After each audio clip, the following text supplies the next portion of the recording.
Hey there, comic book friends! I'm Travis, and this is another edition of No Capes, where I talk about comic books that don't have to do with superheroes and books that me and Ethan don't review together. First off, we're going to talk about John Constantine, Hellblazer, number 293, and this is part 1 of The Curse of the Constantines.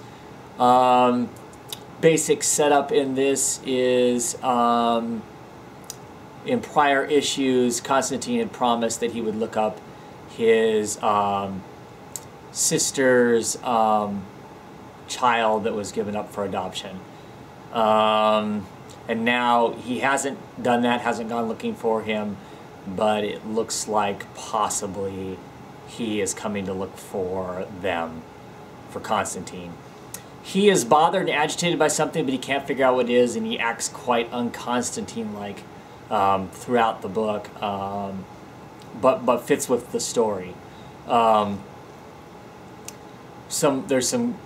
He's actually called in by the police to check out a scene because the police have heard that he's a person that deals in the bazaar, which is kind of interesting because normally he doesn't work with the police at all. He kind of goes along just to see what they're showing him. They show him this mutilated, massacred guy that's down in the sewers. Looks like some sort of ritual killing, and the guy's been strewn all over the place. Come to find out that the guy is still alive, even though he's strewn all over the place. But Constantine can't figure out how to release him. He does figure out how to release him at some point, and it occurs to him that... and he's seen visions of things that haven't happened yet, or places that he really wasn't, but he was. Possibly, my guess is a connection. He has some sort of connection to this other Constantine that's wandering around. Like I said, this is the beginning of it. It's going to set up some really interesting stuff.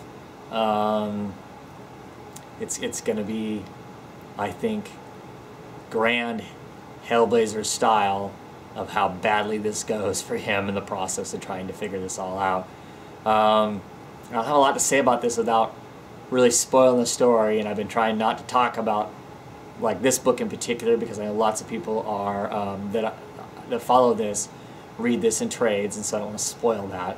So needless to say, still great art. Still love Peter Milligan's writing on this book. He captures Constantine so well, and Constantine's wife and the stuff that's going on around him.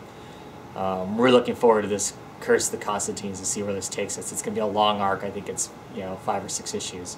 So yeah, it's going to be really, really cool.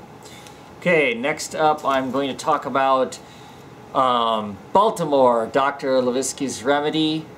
This is issue 2 of 2 from Dark Horse Presents. Of course, I've been reviewing a lot of these short little stories about this kind of, well, this world, this Hellboy world, for those that aren't familiar with the whole thing. I don't know what else to call it other than that. This is the first of these little series of things that I have not been really satisfied with. The art in this is really cool. There's some really cool scenes of stuff. These crabs from the last cover do some interesting stuff in this one, and there's some cool stuff that way.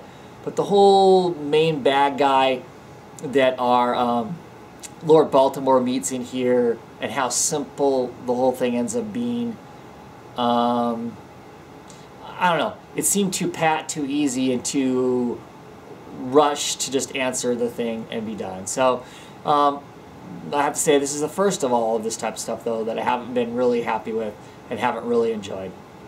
So the art was really good. The story just seemed kind of rushed through really quick. It seems like there could have been a more interesting answer to this whole thing, and it mean a lot more. It seemed relatively meaningless. So that was kind of a bummer. So yeah, nothing that I would pick up again. So I'll keep that in mind when the next Lord Baltimore thing comes up. I like the character. It's just the way this ended was kind of eh. So maybe I need to look out for Christopher Golden. He's the one who helped write it along with Mike Mignola. Maybe that's what I need to check out. But the answer to this story wasn't as grim or shocking or any of those things like a lot of these books are that make them fun. So Okay, there's that. Next, I'm going to talk about the new Deadwardians. This is issue number 5 of 8. This book continues to be a really, really fun read. In this one, we explore more of the process of this hunting down this murder, what's happened to this murder victim, how was he murdered, and all of that. What happens when everyone is turned into a vampire? Some of the stuff that gets that we assume would happen. You're the eldest child of a influential family. When the father dies, the assumption is you're going to take on the estate and whatnot, our estate. In the world where everyone's vampires, everyone lives forever, you're stuck. You're never going to have that. The things that normally we would deal in are suddenly all arrested. And that gets addressed in here kind of in an interesting way. Gets talked about and hinted at. Another interesting thing in here, there's the daughter of our murdered vampire. She is not a vampire yet. She wants to be a vampire. She's part of the suffragette movement. She thinks that it's all part of women's right. They should have the right to be turned into vampires when they want to be. It sounds like in society, they don't get turned into vampires basically until they're old crones. They aren't going to get turned into vampires until after they're past their childbearing years or something disastrous happens to them and they have to be turned into vampires. And she thinks that's wrong. She thinks that's taking a right away from her. So there's a whole conversation in there about that that's really interesting. She's angry at the idea that it's possible that her vampire father died in some way other than the standard ways that vampires die, that maybe this vampirism isn't a permanent thing and it's going to be taken away from her before she even gets the chance to experience it. Another really interesting storyline there. And then there's the whole murder mystery itself. There's some politicians that have shown up, putting pressure on him to solve and answer this thing in a hurry. They hint at the possibility that it's the son that may have done it, but then tell him, oh no, the son didn't do it. There's a lot of different intrigue and a lot of commentary on Edwardian society in the thing. Really getting a kick out of this book. I'm really curious to see how the whole thing ends up and answers with our main character. So yeah, at this point we're on issue 5. I'm really enjoying the heck out of it. I don't know a lot of other people who are reading it. I'm not sure if Comic Book Mom is still reading it. But this would be something that would be great to pick up in a trade at this point. Yeah, it's been really enjoyable, really interesting. It's got some really interesting commentary on society and some of society's norms. Okay, next we're going to talk about Spaceman, number 8 of 9. Great cover there. Dave Johnson cover with our girl that's being protected hiding inside the chest of Spaceman. Everything comes to a header in this one. The commentary on reality TV in this thing is pretty biting and pretty vicious. It's kind of hard to know who's honest and who isn't. We can assume, I think, Orson, our main character, that he's a pretty honest guy just trying to do the right thing and trying to function. Yeah, this will be another book that has a lot of commentary on society, I think. Commentary on reality TV and how reality TV messes with people and what's really real and what isn't, what's edited, what's set up in advance. Really great. Still love the atmosphere, love the language that the characters used and whatnot. If you haven't been picking this up along the way, this is another book I would say, get it in trades. I'm curious to see how the next issue, how this all gets summed up, because it's just coming to a bloody end right at the end. And as I've mentioned before, Brian Azzarello, the writer, has mentioned that there could be possibility of more of this book down the road. I'd be really curious to see what the next story would be after this. What would they tell? But this has been great. The covers have been awesome. The art is great inside of it.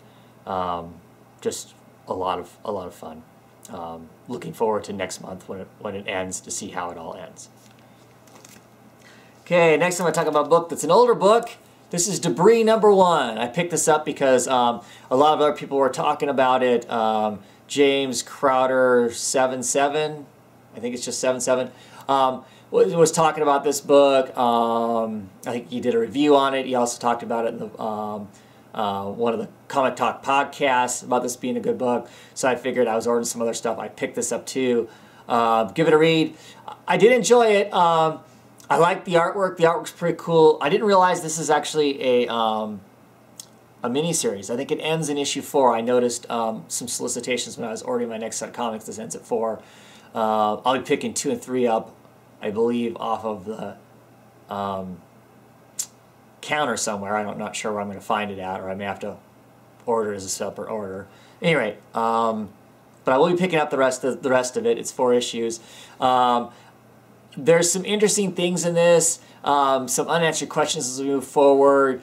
There are some stuff that's kind of some stereotypes in the whole tribe kind of thing, but not necessarily in a bad way. There's a lot of things I'm really curious about, so I'm looking forward to the next issues to find out if we're getting any answers. I mean, what creates these things, these animals made out of junk, it seems. So yeah, I'm curious to see what happens in 4 issues, what this is going to be. But I did enjoy it. Like I said, there's some stuff about it that seems like we've seen the story before, so I'm curious to see if we get something different out of it. I like our main character. They use some words in this and some references that when I first started reading, I felt a little confused on. Like I'm suddenly supposed to know when they start rattling the names of these creatures off. I'm supposed to know what that is. But I guess that's okay. I don't necessarily need to know what that is to read it. But I did enjoy it. And I will be picking. I enjoyed it enough. I will be picking up the rest of them to see what it's going to tell us. So yeah, look forward to the next one. I think it comes out in a week or 2. So yeah. And lastly, I am going to talk about Casanova. And this is Casanova Avaritia number 3 and number 4. I did finally get number 3. That crappy online comic place finally sent me this one. So I can quit bitching about that. So I read this one, and then I did read the one I talked about, I think in like the last No Capes that I did about how I had this, but I couldn't review it because I hadn't gotten the one before it. This has a satisfying ending for it. It's not the end of the series. They imply there's going to be more. I mean, even on the back of the back cover of it, it shows what's coming next for the whole thing. I love this series. Even when it gets kind of off the beaten path occasionally, doesn't make some sense or whatever, it's just so bizarre, so grand, so over the top in so many ways. I just love that. It's so quirky and bizarre. I love the artwork, whether it's Gabriel Ba doing it or Fabio Moon, his brother. They swap off. It seems to be one of them will do one and the other will do the other. This is just great. This is why I like Matt Fraction, because this is like I said, this is just such nuts. It's his own thing, doing his own thing, and pretty much love it to pieces. There's all kinds of crazy stuff in here, crazy fight scenes, stuff disappearing, giant robots beating the hell out of each other, exploding stuff. This is one of the things I really like about the book right here. Okay, there's this page right down here. Let's see if we can see it. So, you got Casanova right along here. And this is a guy whose name is Zeno, and he's smashing through this window to attack Casanova. And what does this say right here? Instead of being smash or shatter or anything like that, it's onomatopoeia. That's the sound effect, is onomatopoeia. There's just lots of stuff in here about that. I have to say, I love the first books that came out most of all. This is one of those things that books I would say if you're going to want to read it or collect it, you need to go back and find the first issues. I would buy the first trade, way back, the first Casanova trades. My favorites are the ones that were put out by Image that Matt Fraction says he didn't make any money on, but those are actually my favorites. There's less color, and actually I really think that less color, the three-tone color, actually I like it better than this. Not that this is bad, it just suits the aesthetics of it better. But it's crazy. It's so crazy. I like I said, I love the comic. I'm always afraid to recommend it to somebody because it's so bizarre and it's so strange that I'm never sure who to recommend it to, because it's a really unique kind of flavor and taste to it. I don't know anyone else who reads this book. If you do, give me a shout out if you've read it, or you do read it, or whatever. How would you describe it? Because I find it's reality bending, kind of crazy, time jumping, dimension jumping. It's become a lot of different things over the time. You know, it's kind of a sci-fi book of sorts. If you don't like nudity, don't get it, because there's certainly some nudity in it. If you don't like swearing, don't get it, because it definitely has swearing in it.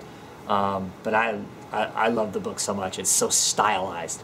It is a style unto itself. There's nothing else out there like it, period.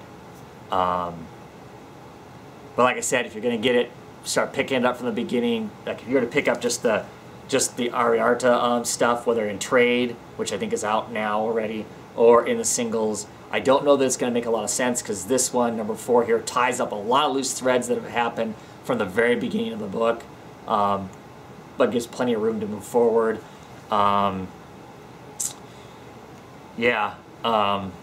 Just great stuff. Well, see, there's the ad for the next one. So I mean, it is going to come out. He crash lands in Hollywood. Our main character does, but like I said, it's just an absolutely fabulous comic. So unique. I still think it's one of those comics that years from now there'll still be people that'll be talking about it. I don't know that it'll ever be huge mainstream, but I think there are plenty of other creators, respectable creators, who will say, man, that was a comic when it came out.